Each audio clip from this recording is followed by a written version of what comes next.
उसके पढ़ने, लिखने और खेलने कूदने के दिन हैं। देख पार्वती, लड़कियां पराया धन होती है और जितना जल्दी इन्हें घर से विदा कर दे उतना अच्छा है। कल से आनंद की पढ़ाई लिखाई बंद। पर बापू, इसमें मेरी क्या गलती है? आप मुझे पढ़ाई करने क्यों नहीं देते? तेरी गलती है कि तू एक लड़की है। लड़का होती तो क्या बापू? लड़का होती तो क्या? ए लड़की, ज्यादा जबान ना चला, नहीं तो जबान हलक से खींचकर बाहर निकाल दूंगा। बापू, मैं पढ़ लिख कर कुछ बनना चाहती हूँ। मेरी पढ़ाई ना रोको बापू। आनंदी, तुझे पढ़ना है तो पढ़, लेकिन सारी उम्र बाप की छाती पर यूं बोझ बनकर ना बैठ। पर बापू, अभी तो मेरी उम्र पढ़ाई लिखाई की है। मुझे पढ़ लिख कर डॉक्टर बनना है। पढ़ाई पढ़ाई पढ़ाई, आज तो तेरी इन किताबों का काम तमाम करके ही छोड़ूंगा। ये ले। नहीं बापू, मत फाड़ो बापू। छोरी। नहीं बापू, नहीं। बापू, ये तुमने क्या किया? तुमने मेरी इन किताबों को ही नहीं फाड़ा बापू, तुम मेरी किस्मत फाड़ दी, मेरी किस्मत। ये कापी किताबें ना सिर्फ छोरों के हाथ में अच्छी लगती है, लड़कियों के हाथ में तो सिर्फ मेहंदी अच्छी लगती है, मेहंदी। पर बापू, मैं लड़की हूँ तो क्या हुआ? लड़का और लड़की तो हमारे दोनों आंखों के समान होते हैं। चुप कर आनंदी, और यह एहसान मान कि अब तक जिंदा है तू। कहीं बचपन में गला दबा कर मार दिया होता तो यह तेरी बकबक नहीं सुननी पड़ती आज। पर बापू, मुझे चूल्हा जलाना अच्छा ना लगे है। देख छोरी, जितना जल्दी हो तू चूल्हा जलाना सीख ले, उतना ही अच्छा है तेरे लिए। और हाँ, तेरा ब्याह तो होगा, वो भी कल के कल। अबला जीवन है तुम्हारी यही कहानी। आंचल में है दूध और आंखों में है पानी। मुझे माफ कर दे बेटी, तेरे बापू के जिद के आगे मेरी एक न चलेगी। माफ कर दे बेटी, मुझे माफ कर दे। इस प्रकार मात्र 9 वर्ष की छोटी उम्र में आनंदी का विवाह गोपाल राव जोशी से हो गया। बाल विवाह एक सामाजिक कुरीति है और इस कुप्रथा का शिकार होना पड़ा आनंदी को। 5 वर्ष बाद आनंदी 14 साल की हो गई है। उसके घर एक शिशु ने जन्म लिया है। देखते हैं आगे क्या हुआ। देखिए ना, इसे क्या हो गया है? इसका माथा तो अंगार की तरफ तप रहा है। इसे तो बहुत तेज बुखार है। आप बिना कुछ भी बोलते हैं, दीजिए मुझे। माधव, जल्दी से वैद्य जी को बुला के लाओ। जी, अभी बुला के लाता हूँ। ये तुम क्या कर रही हो आनंदी? भगवान की विभूति लगा रही हूँ। बस करो आनंदी, ये सब अंधविश्वास है। अरे आप यकीन तो कीजिए, भगवान की कृपा से इसका माथा ठंडा हो रहा है और बुखार भी उतर गया है ना बाबू? देखिए, दीजिए मुझे। उठो बाबू, आंखें खोलो, तुम्हें तुम्हारी माँ बुला रही है। आंखें खोलो, देखिए ना इसे क्या हो गया है। आंखें भी नहीं खुल रहा। आंखें खोलो बेटा। आप चुप क्यों है? आंखें खोलो बेटा, आंखें खोलो। आनंदी, हमारा बेटा कभी आंखें नहीं खोलेगा। नहीं, ऐसा नहीं हो सकता। मेरे बेटे को मुझसे कोई नहीं छीन सकता, कोई नहीं छीन सकता। पागल मत बनो आनंदी। माधव,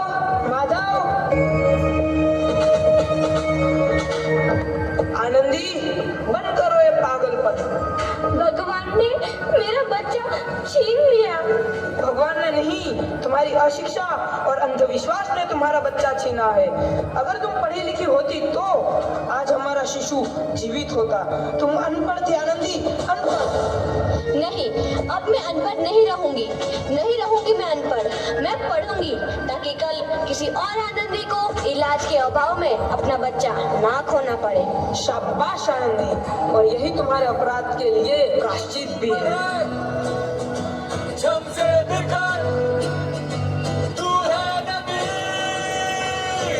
आनंदी, तुम्हारी 12वीं का परिणाम आ गया है।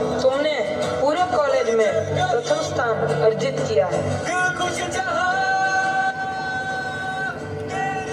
आनंदी, तुम्हारी मेहनत रंग लाई है, तुम्हें शिक्षा वृत्ति मिली है।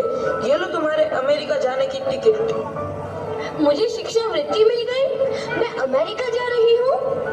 पर ये सब मैं अकेले कैसे कर पाऊंगी? आनंदी, अपने आप को इतना कमजोर क्यों समझ रही हो? फिर इतना पढ़ने लिखने का क्या फायदा?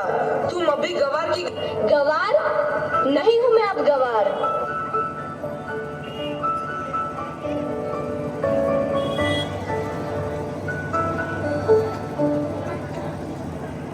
तो इस प्रकार 7 अप्रैल 1883 को आनंदी अमेरिका के पेंसिल्वेनिया के लिए रवाना हुई और 3 साल बाद उन्होंने डॉक्टर ऑफ मेडिसिन की उपाधि प्राप्त कर ली। इधर आनंदी के पिता की तबीयत बहुत खराब है। आगे क्या होता है देखते हैं।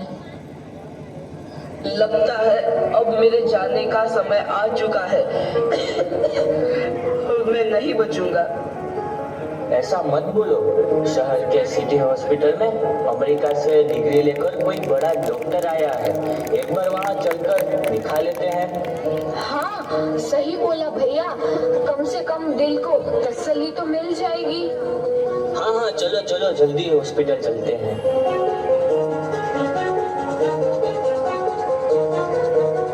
इस मरीज की हालत तो बहुत ही खराब है। कोई चमत्कार ही इसे बचा सकता है।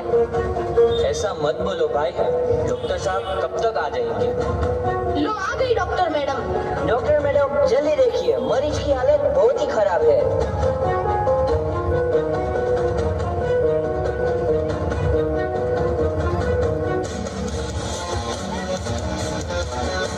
अब आप बिल्कुल ठीक है।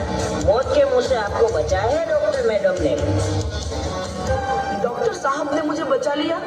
मुझे मिलना है डॉक्टर साहब से।